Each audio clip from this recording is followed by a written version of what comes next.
अमेरिकी जंग की बात कर लेते हैं। जी हां, महायुद्ध का खतरा क्या मंडरा रहा है? शर्त मानो नहीं तो सख्ती होगी। ये जो बात है, ये ट्रंप साहब और मुश्तबा खामने के बीच का कम्युनिकेशन है जो हम आपको दिखाने जा रहे हैं। ट्रंप साहब कह रहे हैं शर्त मानो नहीं तो सख्ती होगी। अब ये जो दोनों मुल्क हैं ये आपसी बातचीत में मुफ्तला हो गए, शामिल हो गए।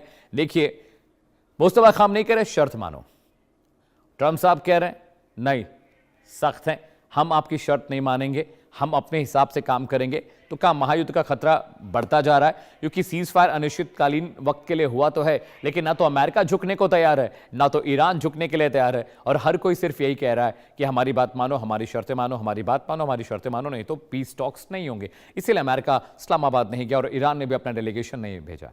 हम ये नहीं कह रहे कि महायुद्ध होगा ही। मिडिल ईस्ट के मौजूदा तनावपूर्ण हालात और अमेरिका ईरान के रवैये से दुनिया में यह आशंका बुरी तरह बनी हुई है कि महायुद्ध कभी भी किसी भी वक्त हो सकता है, किसी भी वक्त छिड़ सकता है। लेकिन बड़ा सवाल यही है कि आखिर यह युद्ध कब होगा। जी हां, महायुद्ध की बात हम कर रहे हैं। जी हां, महायुद्ध कभी भी हो सकता है। अमेरिका का रवैया, इजराइल का रवैया यह बताता है कि महायुद्ध का खतरा क्यों बना हुआ है। अब आपको समझाने की हम कोशिश करें, ग्राफिक के जरिए आपको हम ये डिटेल समझाएंगे आपके स्क्रीन पर। जी, अमेरिका ईरान में दूसरी शांति वार्ता नहीं हुई है। सेकेंड राउंड ऑफ टॉक्स के लिए दोनों देश तैयार नहीं हुए, हालांकि अमेरिका तैयार था।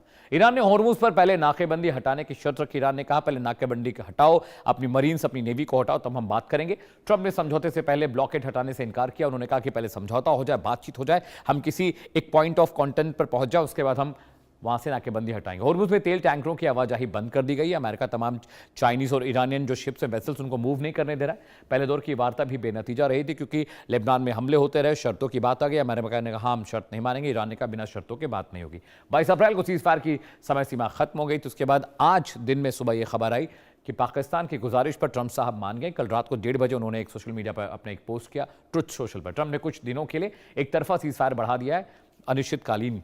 अमेरिका और ईरान अपनी अपनी मांगों पर अड़े हुए हैं, लेकिन एक प्रपोजल तैयार कर रहा है ईरान, और उस प्रपोजल को पढ़ने, देखने, समझने के बाद बहुत मुमकिन है कि एक रजामंदी तक पहुंचे दोनों मुल्क। ट्रंप ईरान को बड़े और निर्णायक हमले की धमकी दे रहे हैं। वो कह रहे हैं कि अगर रजामंदी नहीं बनी, बातचीत नहीं बनी, तो अमेरिका एक बार फिर से एक बड़ा हमला आपके ऊपर करने जा रहा है और आप इसे संभाल नहीं पाएंगे। ईरान खुद को युद्ध के लिए पूरी तरह से तैयार बता रहा है। ईरान झुकने के लिए बिल्कुल तैयार नहीं। ईरान कह रहा है कि हम जंग के लिए तैयार हैं, अमेरिका जैसे चाहे वैसे जंग कर ले, लेकिन अमेरिका की शर्तों पर यह सीज फायर नहीं होने वाला है। हॉर्मुज में हालात कैसे हैं, जहां से दुनिया का 25% क्रूड सप्लाई होता है। जी हां, हॉर्मुज के हालात के बारे में आपको बताते हैं। अमेरिका और ईरान के बीच सीजफायर के बाद 18 अप्रैल को ईरान ने हॉर्मुज स्ट्रेट को पूरी तरह से बंद कर दिया था। ईरान का यह कदम ट्रंप के हॉर्मुज में नाकेबंदी के बाद उठाया गया है। महज एक दिन की राहत मिली थी जब हॉर्मुज खोलने की ईरानी विदेश मंत्री अराक्ची ने घोषणा की थी। अंतर्राष्ट्रीय इंटरनेशनल मार्केट में तेल की कीमतें भी कुछ कम हुई, स्थिर होने लगी। लेकिन अगले ही दिन, नेक्स्ट डे, हॉर्मुज स्ट्रेट फिर से व्यावसायिक यानी कारोबारी जहाजों के लिए पूरी तरह से बंद कर दिया गया। मौजूदा हालात यह है कि हॉर्मुज के पास ना तो अमेरिका ने ब्लॉकेड हटाया है और ना ही ईरान ने हॉर्मुज को फ्री किया है। इस बीच 22 अप्रैल को हॉर्मुज में 3 जहाजों पर गोलीबारी हुई। ग्राफिक के जरिए आपको डिटेल इस नरेशन का समझाने की कोशिश करेंगे। जी हां, हॉर्मुज स्ट्रेट में 3 कमर्शियल जहाजों पर गोलीबारी हुई है और यह नहीं होनी चाहिए थी। ईरानी जल क्षेत्र वाटर एरिया के पास अलग अलग जहाजों पर गोलीबारी हुई है। ईरान, अमेरिका एक दूसरे पर आरोप लगा रहे हैं। फायरिंग से पहले IRGC यानी ईरानियन रिवोल्यूशनरी गार्ड कॉर्प्स ने गन बोट एक जहाज पर चलाई। जहाज ने अपने रिपोर्ट में IRGC गन बोट के पास पहुंचने की रिपोर्ट दी थी और वहां पर हमले हुए। जी हां, इसके अलावा अंतर्राष्ट्रीय मीडिया में ओमान के उत्तर पूर्व में जहाज पर गोलीबारी की खबरें आई, जो एक तरह से देखा जाए तो जो सीज फायर का अग्रीमेंट था, उस अग्रीमेंट पर रजामंदी नहीं हो पाई थी। इसके अलावा रॉकेट प्रोपेल ग्रेनेड से लाइबेरिया का जो झंडा लगा जिस जहाज पर, वहां भी हमले हुए हैं। बहुत क्रूशियल इंफॉर्मेशन आपको बता रहे हैं। और ये तमाम चीजें जो लगातार हो रही थी हॉर्मुज स्ट्रेट में, उसकी वजह से ये सीज फायर बेनतीजा रहा। सेकेंड राउंड ऑफ टॉक जो होने वाले थे इस्लामाबाद में, वो नहीं हुए क्योंकि लगातार दोनों ही देश एक दूसरे पर शर्तें थोप रहे थे। आगे बढ़ते हैं, अगले ग्राफिक्स पर आते हैं। ईरानी मीडिया IRNA के मुताबिक UN में ईरान के दूत अमीर सईद इरानी ने दूसरे दौर की बातचीत के लिए शर्त रखी है। अमेरिकी राष्ट्रपति डोनाल्ड ट्रंप के सीज फायर को आगे बढ़ाने के बाद ईरान के दूत इरानी का यह बयान सामने आया।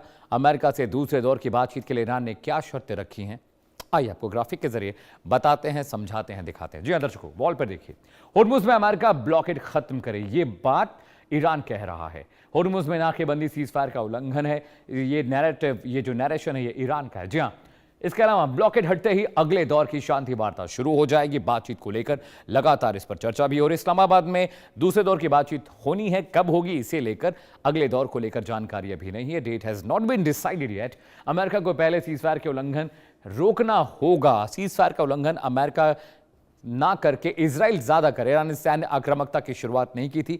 अमेरिका राजनीतिक समाधान चाहता है तो ईरान भी तैयार है। वो युद्ध चाहते हैं तो ईरान उसके लिए भी तैयार है। यानी ईरान किसी भी कीमत पर झुकने दबने के लिए तैयार नहीं है। ईरान का नैरेटिव साफ है, जंग करनी है जंग कर लीजिए, शांति चाहते हैं हम भी शांति चाहते हैं, लेकिन शर्तें मत थोपिए। शर्तें थोप कर अगर आप शांति करना चाहते हैं तो वह मुमकिन नहीं है, असंभव नहीं। इस बीच बड़ी खबर आ रही है। जी हां, प्रधानमंत्री नरेंद्र मोदी पर